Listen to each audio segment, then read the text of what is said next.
Advogado especialista em direito eleitoral, também vice-presidente da Comissão Eleitoral do AOB Mato Grosso. Doutor Carlos, seja bem-vindo, é um prazer recebê-lo aqui. E analisando essa matéria aí, doutor, com o veto do então presidente Luiz Inácio Lula da Silva. Primeiramente, agradecer o convite, Marcelo, uma honra estar aqui no seu programa, já dando parabéns pela excelência, a qualidade.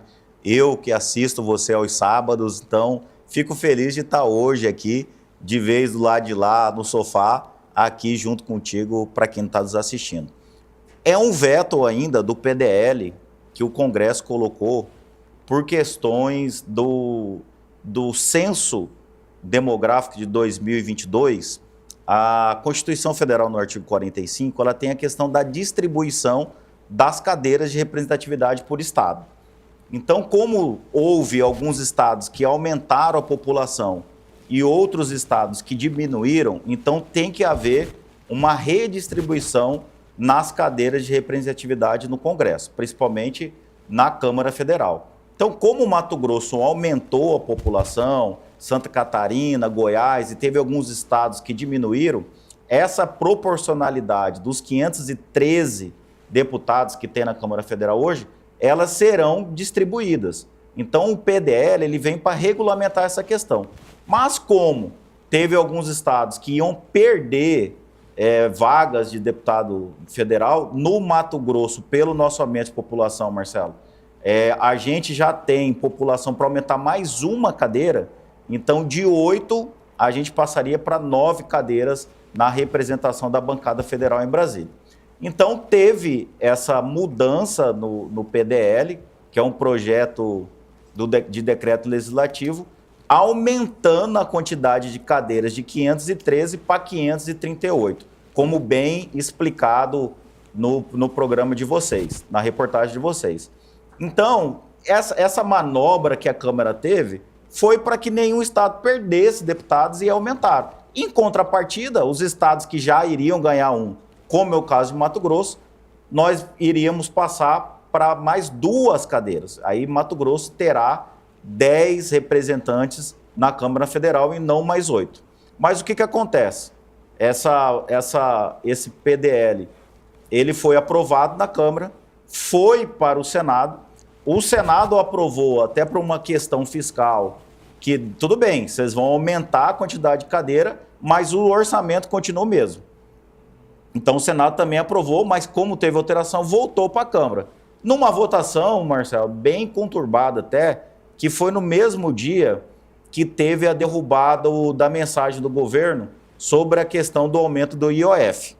Então, nessa mesma pauta polêmica que teve a votação do IOF, também os deputados já aproveitaram e já deram 2 cacetadas no presidente da República, aumentando essa quantidade de 513 para 538 e também derrubando a questão do aumento do IOF.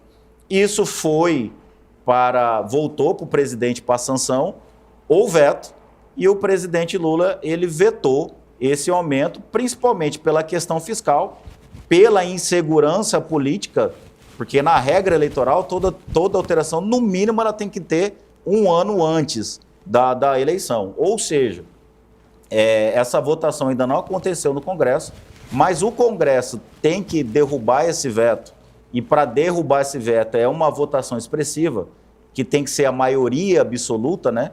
Então são mais de 256 votos na Câmara e mais de 41 votos no Senado para derrubar, dificultou um pouco até pela pressão popular, porque é uma questão popular já em pesquisa, que mais de 80% da população brasileira é contra esse aumento.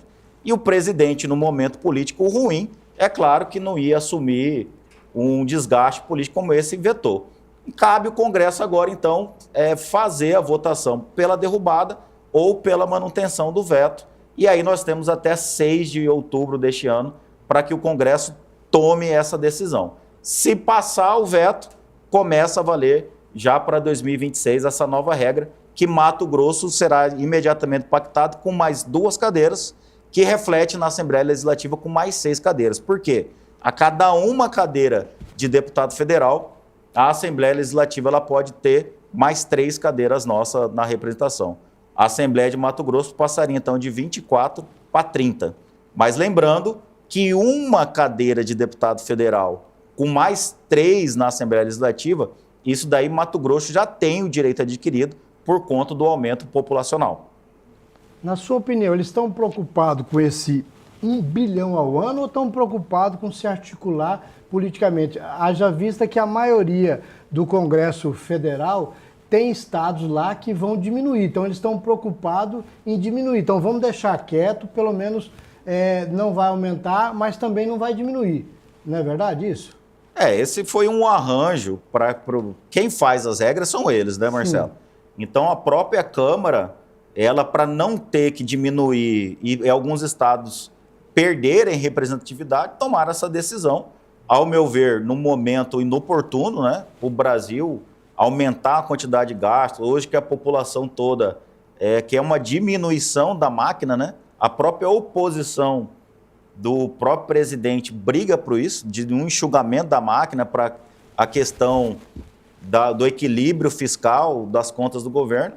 Não poderia o Poder Legislativo estar aumentando tanto essa questão, impactando nos gastos dentro do Congresso. Doutor Carlos, tendo realmente a quebra do veto por parte da Câmara Federal, como que isso vai impactar no Mato Grosso, esse aumento de deputados aqui, tanto na esfera federal como na esfera estadual aqui no estado de Mato Grosso, para as próximas eleições, o pleito do ano que vem? Aumenta, o Mato Grosso passaria a ter de 8 cadeiras que hoje tem para 10, passando o veto, né? Mantendo o veto, Mato Grosso pode ainda aumentar 1 cadeira. Que é direito adquirido já. Que é direito adquirido. E isso vai refletir diretamente na Assembleia. Por quê? Porque a cada cadeira que se aumenta na Câmara Federal de Representação do Estado, a Assembleia Legislativa pode ter mais 3 cadeiras. Então, nós estamos numa situação seguinte, ou passa de 24 para 27, se tiver a manutenção do veto, e se tiver a derrubada do veto, a nossa Assembleia Legislativa pode ter até 30 deputados estaduais. Como a população vai entender isso, né? Haja vista que as representatividades políticas não chegam até o eleitor, é o que ele questiona nas ruas, né? Há tantas representatividades dentro das casas de lei, tantos municipais como os estaduais e federais, mas ele não se sente representado. O que poderia mudar isso?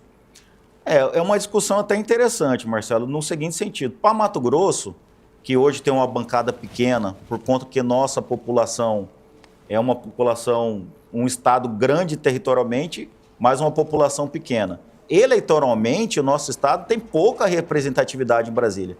Enquanto estados têm aí cerca de mais de 50 deputados representando, Mato Grosso só tem apenas 8. Então, Mato Grosso perde muito com uma representatividade baixa lá no Congresso Federal. Para vocês verem a diferença, o porquê do deputado e do senador. Os senadores, independente da população, são 3 por estados, porque o Senado ela representa o estado, né? Enquanto a Câmara representa a população. Então, quanto maior deputado lá, teria que ser maior representatividade da população lá dentro do Congresso. E é assim que funciona, né? Então você pega um estado como São Paulo, hiperpopuloso, tem muito mais deputado em relação ao Mato Grosso, que tem uma extensão territorial enorme, mas uma representatividade política um pouco pequena. Voltando aqui para o cenário de Mato Grosso, como que o senhor vê o desenho para o pleito de 2026? Como que está aí a questão das articulações? Já começaram, né? 2026 já começou agora em 2025, né? Já começou e começou muito prematuramente, né? As discussões, principalmente das eleições majoritárias, que além de deputado estadual, deputado federal, nós vamos concorrer ainda presidente da República, 2 cadeiras de Senado, né? Além de seus suplentes e governador também. Então, aqueceu muito prematuramente as eleições de 2026, haja vista toda essa discussão política dos players aqui do Estado já estão em plena pré-campanha, e todas essas regras, principalmente passando pela quantidade de cadeira, Marcelo, vai impactar. Por que impacta? Porque a quantidade de candidatos em cada chapa também depende da quantidade de cadeiras. De vagas. Porque hoje Hoje, para ter a quantidade de candidatos, o limite máximo é a quantidade de vagas mais um. Então, se Mato Grosso, aqui na Assembleia, tiver 30 cadeiras, nós poderemos ter em cada chapa 31 candidatos. E não é fácil, né, montar uma chapa hoje com 31 candidatos. Em média, aí, 10, 12 partidos, né, que vão sobreviver, né? Exatamente. Além de toda essa dificuldade da quantidade que já teve uma mudança das eleições anteriores, diminuiu a quantidade de candidatos e, por isso, até a criação das federações, das fusões, incorporações que tanto se discute hoje para essa montagem de chapa, por consideração até que os partidos, para sua sobrevivência e sua manutenção, para receber tempo de TV e recurso público, financiamento de campanha, depende de um percentual de votação de deputados federais, ou votação ou quantidade de cadeiras que eles conseguem eleger dentro de cada estado. Doutor Carlos, quero agradecer a sua participação. O senhor que é advogado, especialista em direito eleitoral, vice-presidente da Comissão Eleitoral da OAB do Estado de Mato Grosso, veio aqui, deu um show para nós, engrandeceu o programa Bora MT. É um prazer recebê-lo aqui. Quero convidar para mais vezes a gente bater esse papo que é muito importante para a sociedade mato-grossense, cuiabana, e que as eleições do ano que vem estão aí. Você, eleitor, que possa realmente escolher o seu candidato, votar certo, para que você possa ter uma representatividade, não só em Brasília, como na Assembleia Legislativa do Estado de Mato Grosso, no Senado Federal, na Presidência da República, à altura da sua exigência.